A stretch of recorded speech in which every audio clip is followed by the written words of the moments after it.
Hey there, thanks for dropping in again. This is The Holy Shed, and you are very, very welcome. Whether you are a newcomer or an old-timer, it's great to have you.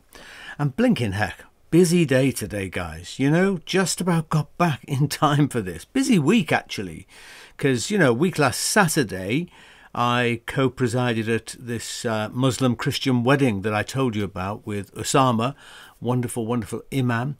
And afterwards, I got just the most lovely message from Harun, the groom, who, among other things, he said, I would just like to say that I was a little bit anxious that I might have felt redundant or excluded from the Christian element of the ceremony, but I couldn't have felt more a part of it.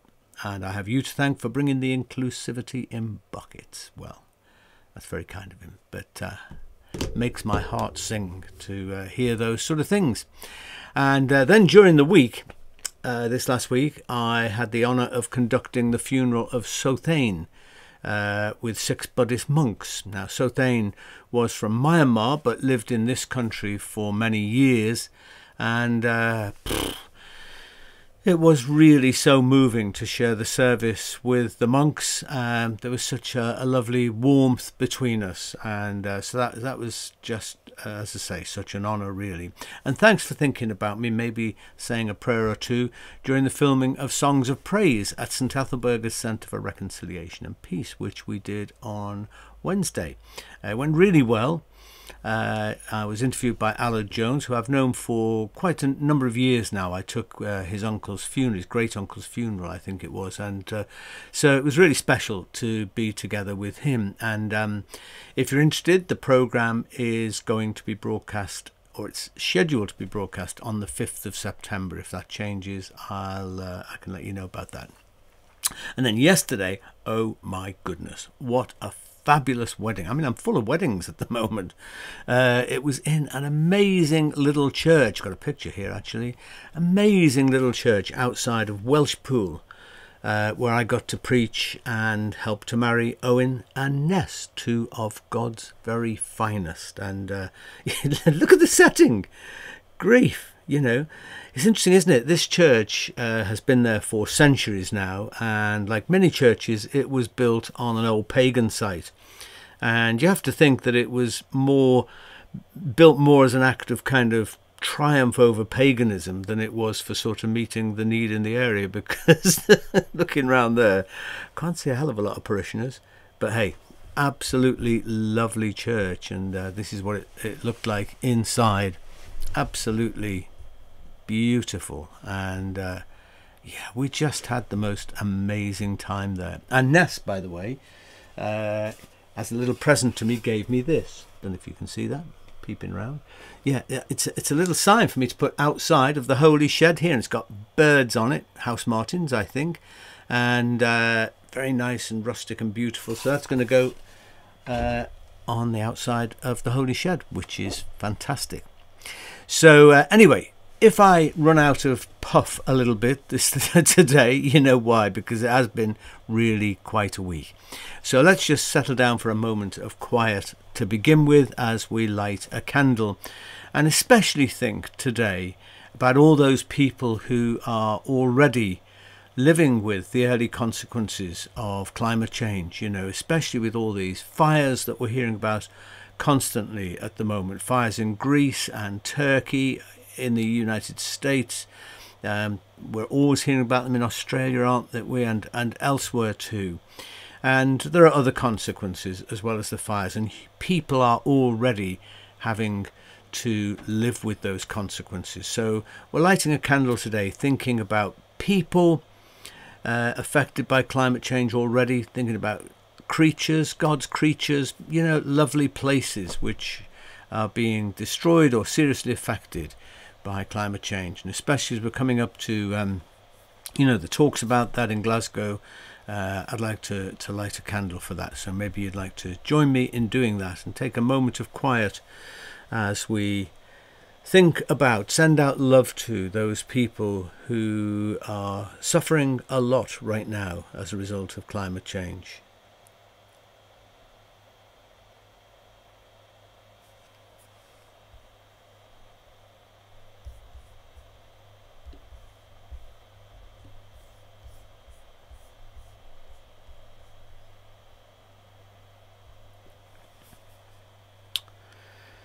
And this is a little prayer that I wrote for the Songs of Praise at St Ethelburga's this week, but it kind of fits this too, really.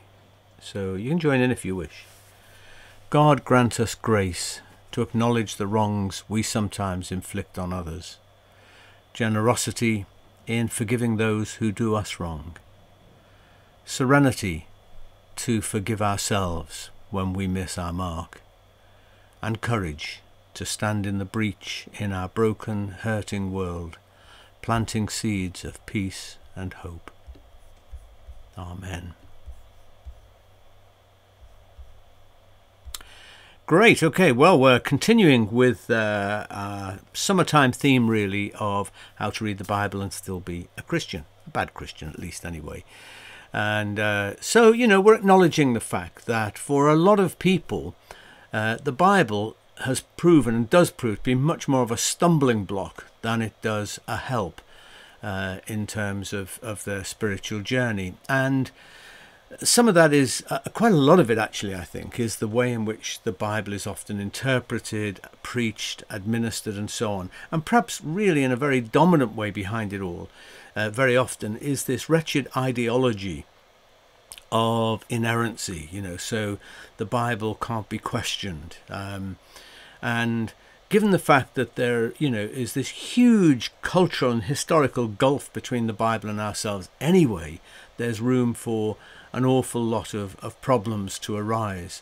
And so, you know, and the Bible itself is often a very ambiguous text. And, you know, there are things in it that we find hard to reconcile with, well, with being a Christian, with the values that we associate with following Jesus.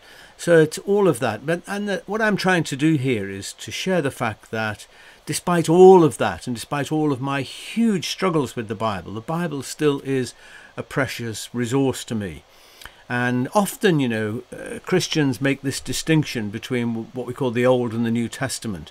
The Old Testament, as I've said several times, is really the Hebrew Scriptures. And I think it's something of an insult and a bad thing to speak about it as Old Testament, as if it's just there for, you know, the New Testament, the Christian story, to kind of build on and sort of, you know, pilfer as much as it wishes. And often with that, there's this sort of view that there are two gods. You know, the God of the Old Testament is a God of wrath and punishment and vengeance, and the God of the New Testament is all very lovely and nice. And it really isn't like that, actually, you know. And so I'm trying to kind of counter that a little bit, really. And apart from anything else, you know, there's quite an inherent anti-Semitism built in to that way of looking at the Bible.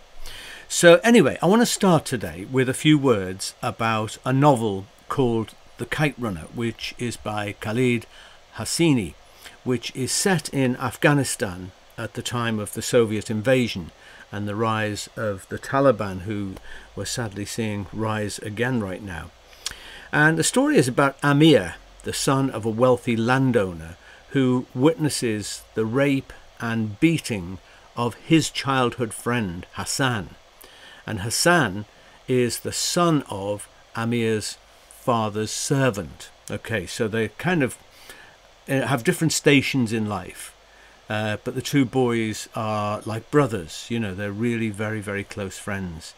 And so you've got this incident in which Amir witnesses the rape and beating of Hassan, but fails to intervene, to do anything at all, to help the boy or to do anything at all, despite him being like a bosom brother to him. Well, overwhelmed with guilt, Amir can no longer face his friend, and I think we've all known something of that at times, you know, and so he decides that it'll be easier really if Hassan was not around anymore.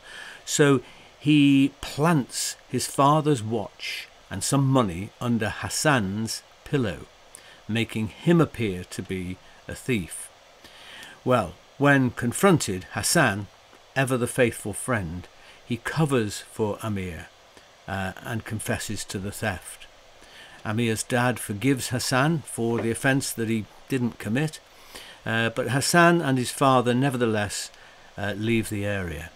And Amir, well, he gets his wish. Hassan is no longer there to remind him of his cowardice and his treachery.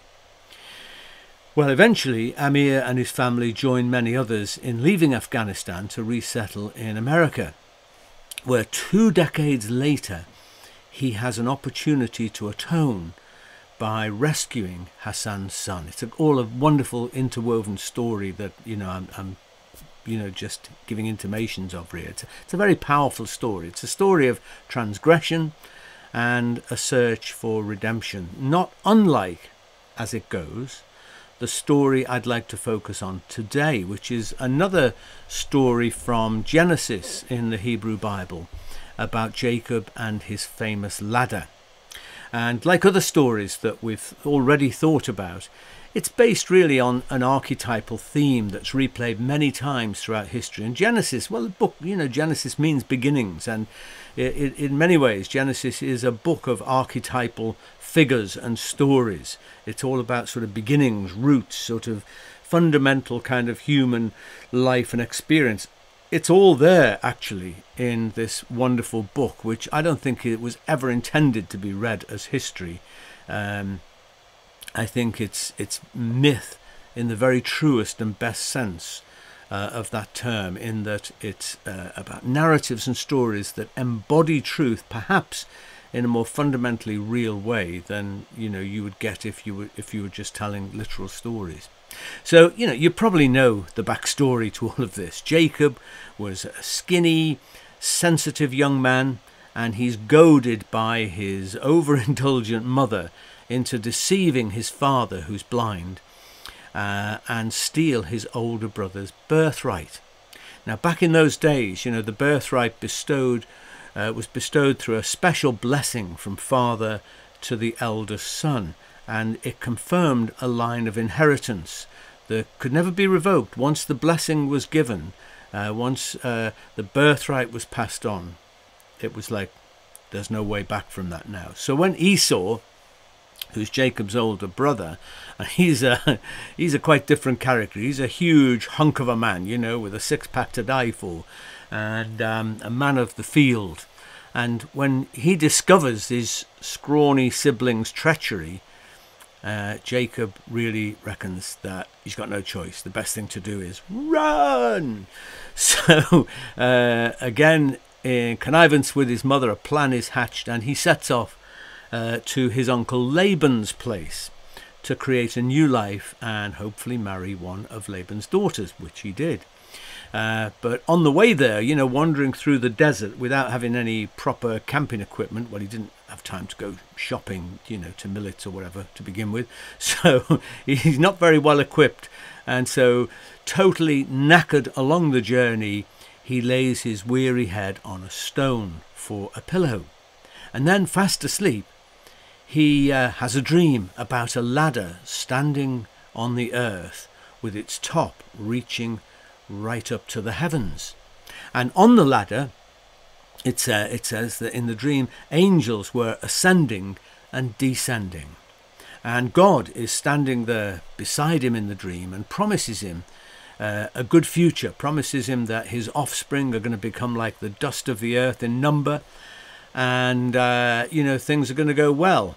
And when he awakes, Jacob shakes himself into life, and he says, "Surely the Lord is in this place, and I did not know it."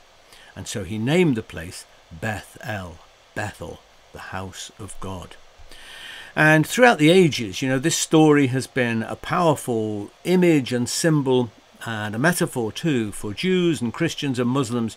It's also inspired many artists and writers and musicians who've painted pictures and written songs and novels based on it. My favourite picture, actually, is this one by the surrealist painter Marc Chagall, who was himself a Jew.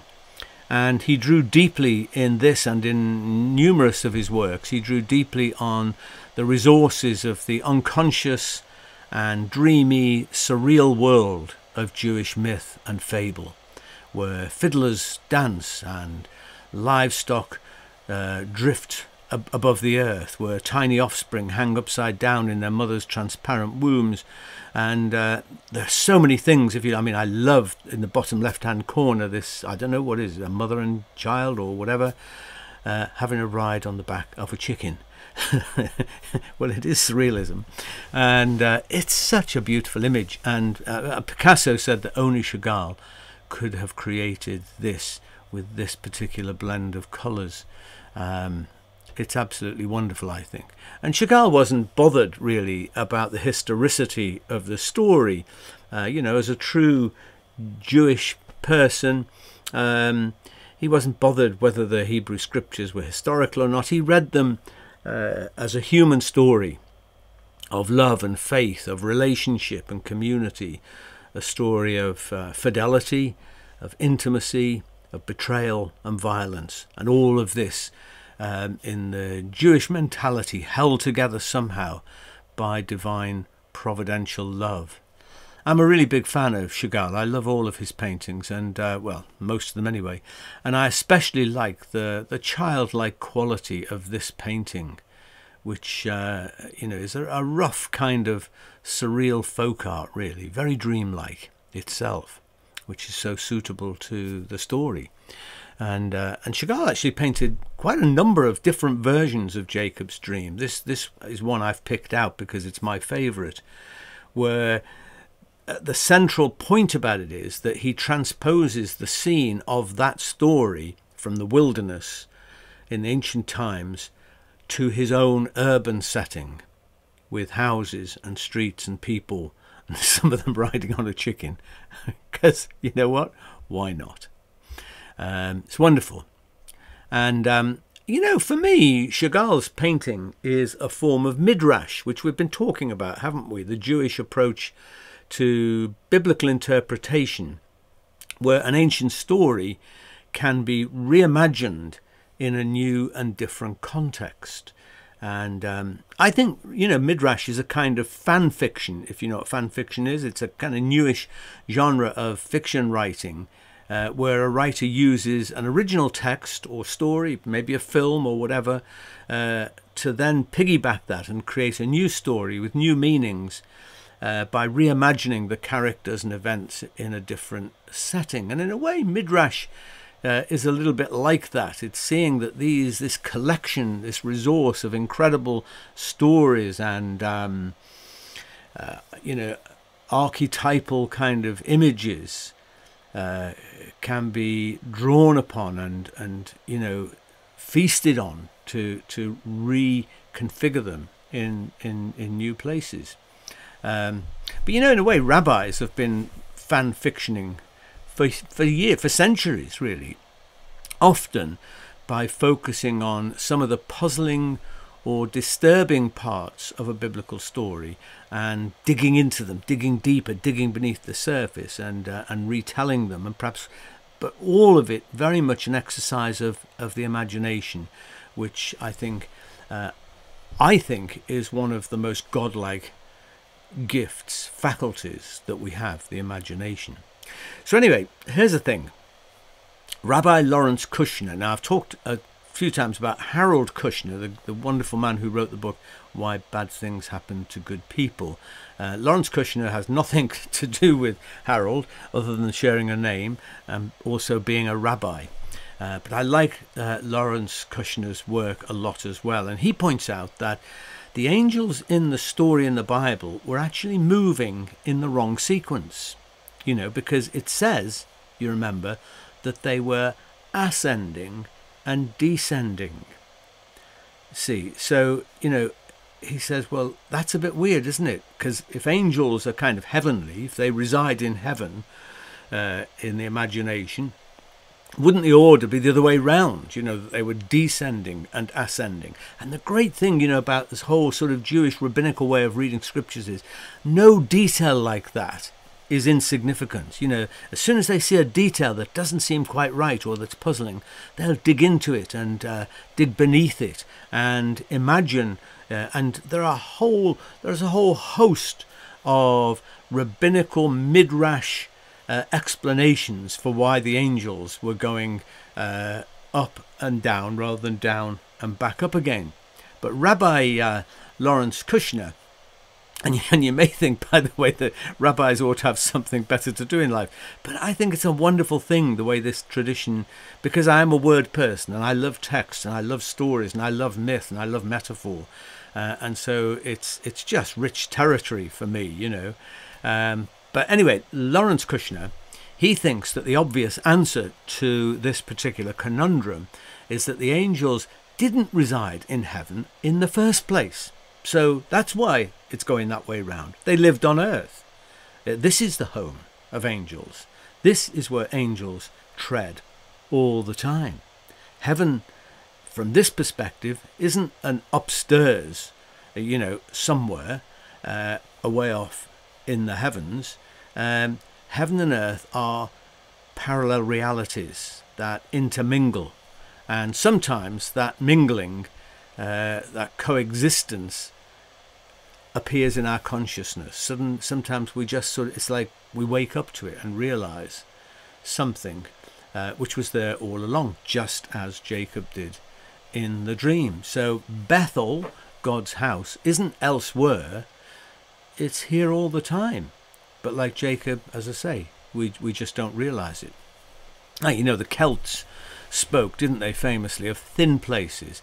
But I think there are also thin experiences which can happen anywhere. It's not about a particular place. It can happen anywhere, where suddenly a moment of epiphany or enlightenment occurs when we see behind things or beneath the surface of things.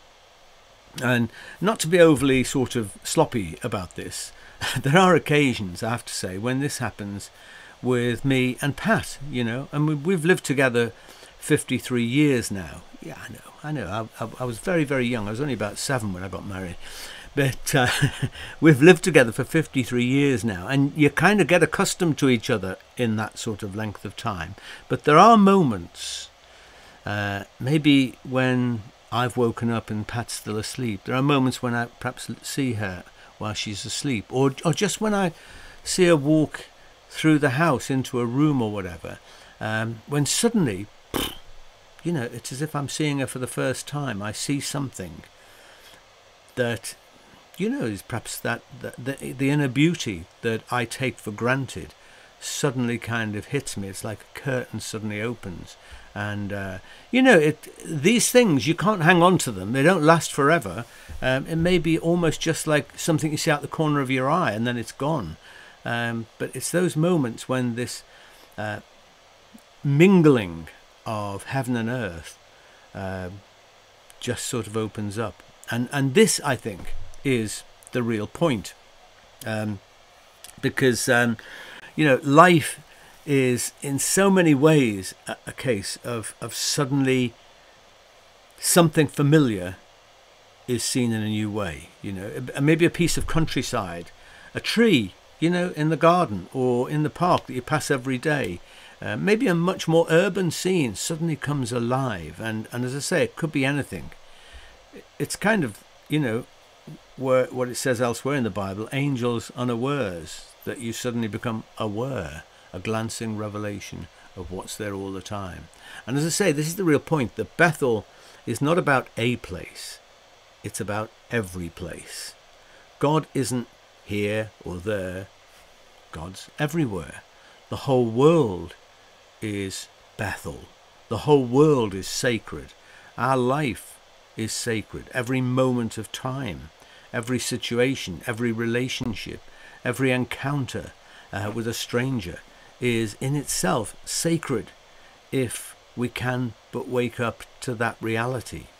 Even when, you know, things are wrong, even when life is fraught with our own screw-ups, Jacob had a few of those, our own mistakes, when we're miserable wretches like Jacob, cheating or hurting loved ones, God's still present. Grace is all around, ready to embrace us with our brokenness, restore our souls, enable us to see life and people and mundane everything in a new way.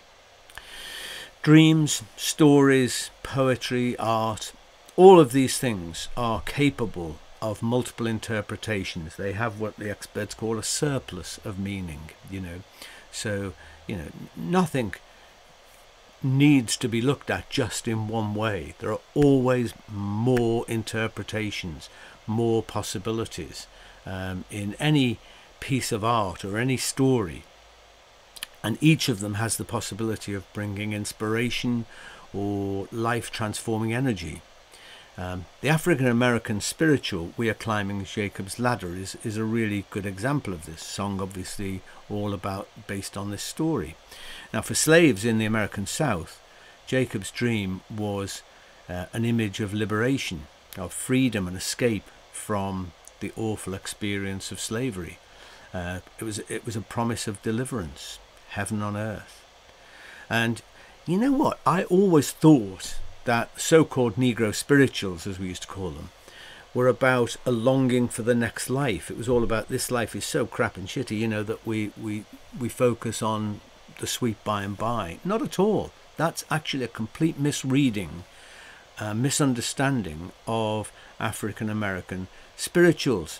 That's actually probably what the slaves wanted their masters to believe, that they were just sort of getting by, thinking about home in heaven and all that.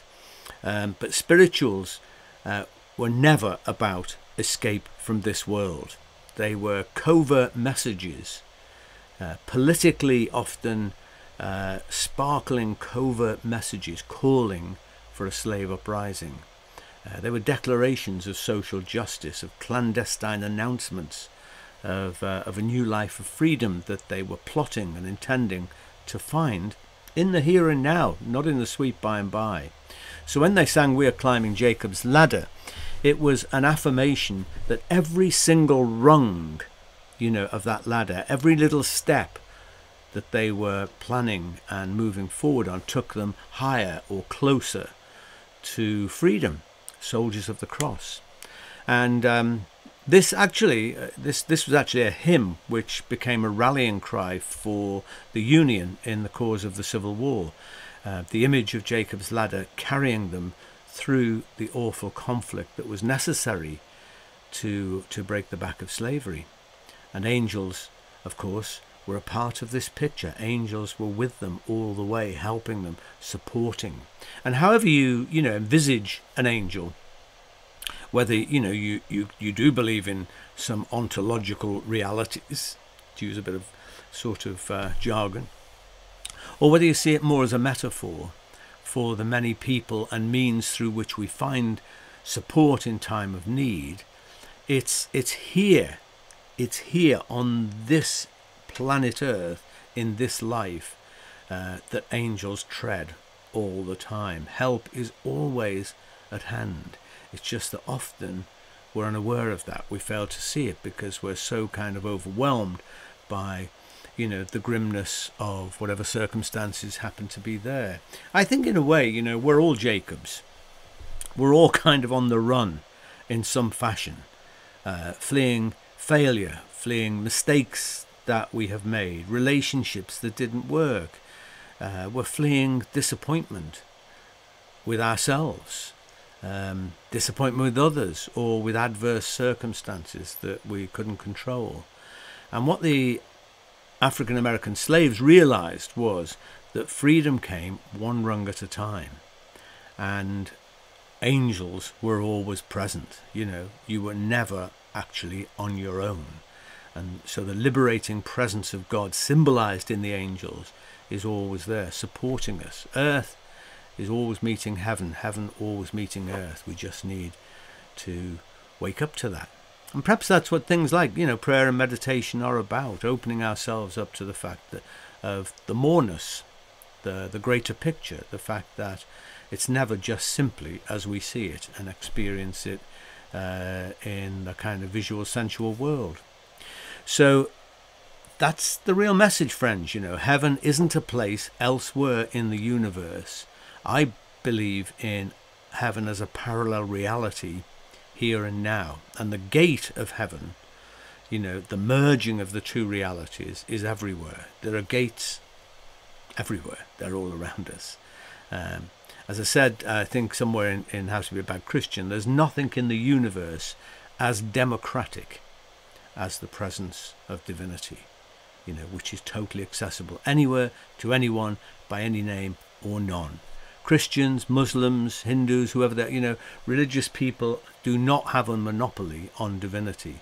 Divinity is part of everybody's life. It is everywhere. Some name it this way, some name it that way. Some recognize it and open up to it. Others seem to be living their lives resisting it.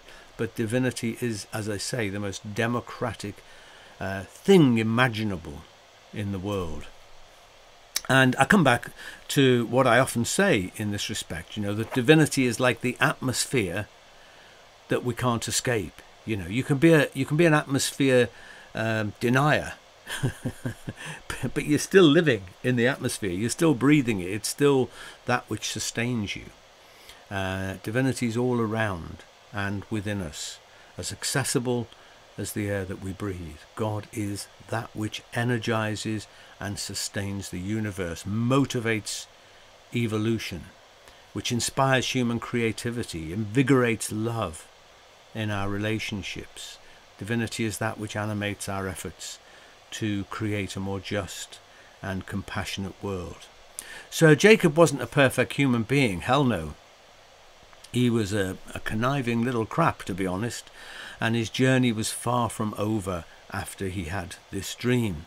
And eventually in his story, his running away would have to come to an end when he faced up to and processed his own inner demons. And oh, that's another great story that I will definitely get to and talk about. But meanwhile, before he gets to that place, in his deviosity, is that a word? Deviousness? In his deviosity and his messiness, God's love supported him all the way. Heaven surrounded him. Angels never left him alone, even if he wasn't alert to that reality. It's interesting, that his name, Jacob, means supplanter or grasper, the devious one. Someone's always grasping at something. Someone always trying to get what he wants by whatever means. That's what the very name Jacob means. But in the end, when he does confront his inner demons, the angel that he wrestles with renames him Israel. So Jacob is actually the kind of founder, in that sense, of the people of Israel. And Israel means God wrestler. God wrestler. Someone who's unafraid to struggle and grapple with that which is ultimate. And so in that sense, I would like to be an Israelite because I think that is the most exciting and stimulating thing in the entirety of life, to wrestle with that which is greater, that which is ultimate, knowing that we'll always be defeated, as it were, in that fight. But anyway, we'll come back to that a little bit later. I hope that's you find that story as inspiring as I do, and I suggest maybe if you want to Google Chagall's paintings, you could take a look at those and sort of get some insight into the way in which he understood the story. So we're going to turn to saying a prayer now, which you're welcome to join me in. Thank you, loving God, for the wonder of this world, for the sheer joy in being part of it. Thank you for bodies fashioned from dirt, which shall to dirt return. Thank you for passionate desires that bring excitement and pleasure, for senses to smell and hear and taste. Thank you for friends to weep and laugh with, for food that sustains, for drink to make merry. Thank you for this magnificent earth, which is our home, and which, I may add, is filled with divinity. Angels all around. Amen. Okay, so we're gonna drink to that, huh? So if you've got a drink handy, grab it now, pour yourself something, and we are going to enjoy the Holy Shed Sacrament. the sacrament of a toast to life. So, if you've got your drink, hold it in your hand with me.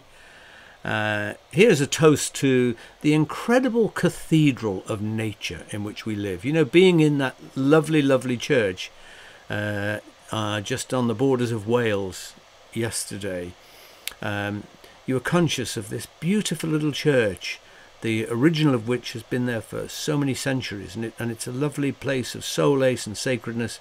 But then you step outside and you think, oh my goodness, this little human construction to sacredness is swallowed up in this massive cathedral of hillside, of trees, of birds singing, of greenery everywhere. So here's a toast to the incredible cathedral of nature in which we live. Also a toast to the preciousness of life, the finite life that we have. A toast to every moment, every precious moment, to the intermingling of earth and heaven that we're hardly aware of most of the time. This is a toast to angels of mercy, supporters, messengers of good things to us, angels of revelation that help to open our eyes to things that we're otherwise just fast asleep to. It's to life, really. To life, l'chaim. Join me.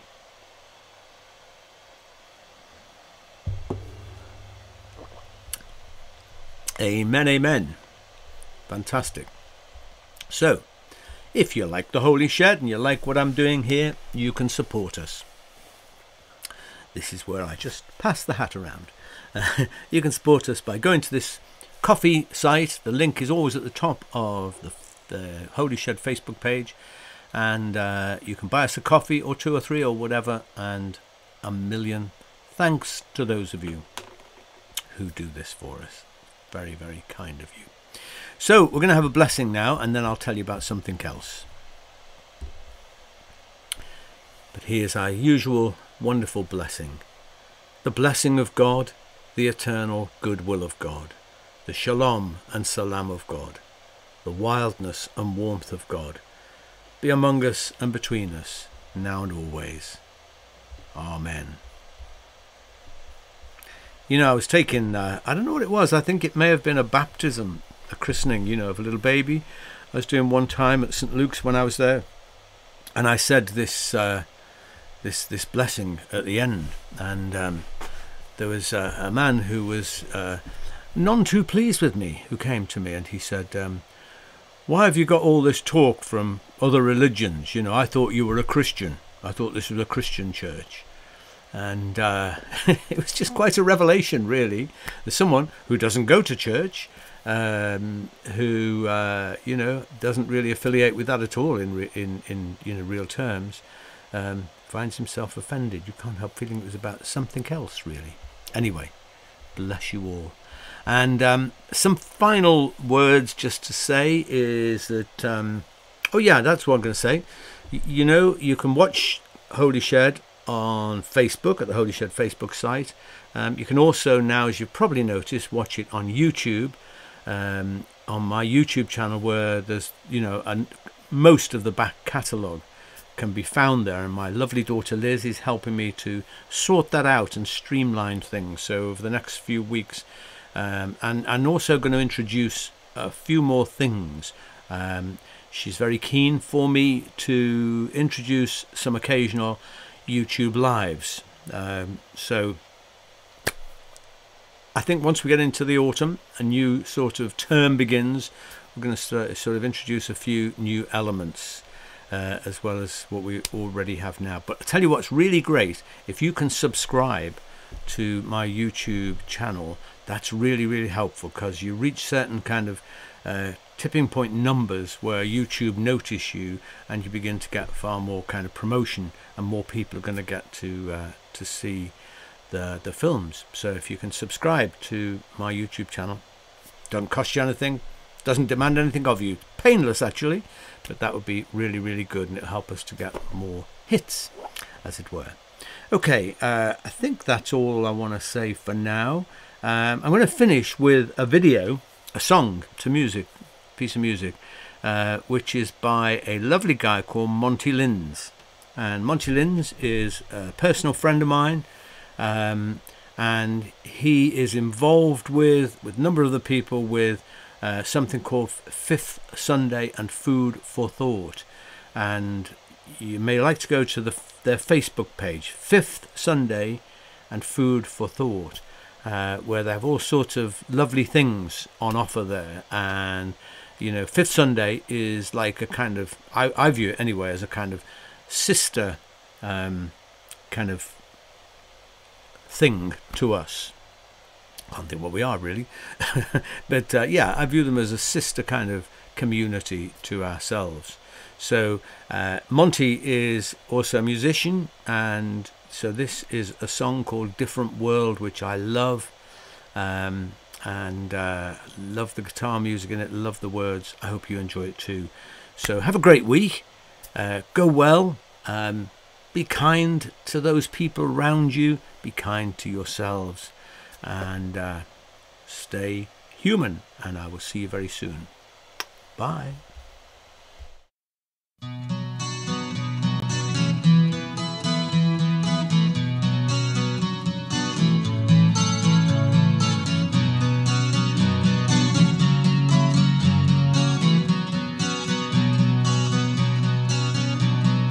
Thank you for your welcome, friends. Thank you for your love. Thank you for your hospitality.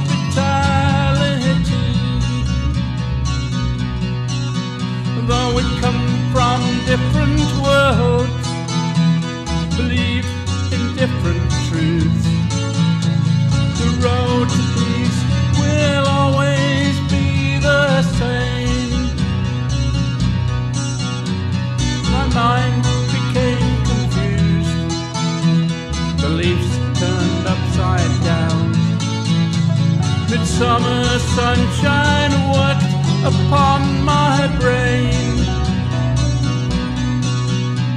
But yes, the situation, friends, becomes much clearer now. Sometimes your dreams can never be the same. Thank you for your welcome, friends.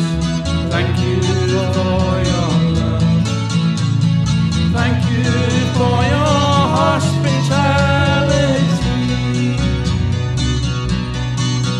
Though we come from different worlds, believe in different truths, the road to peace must always be the same.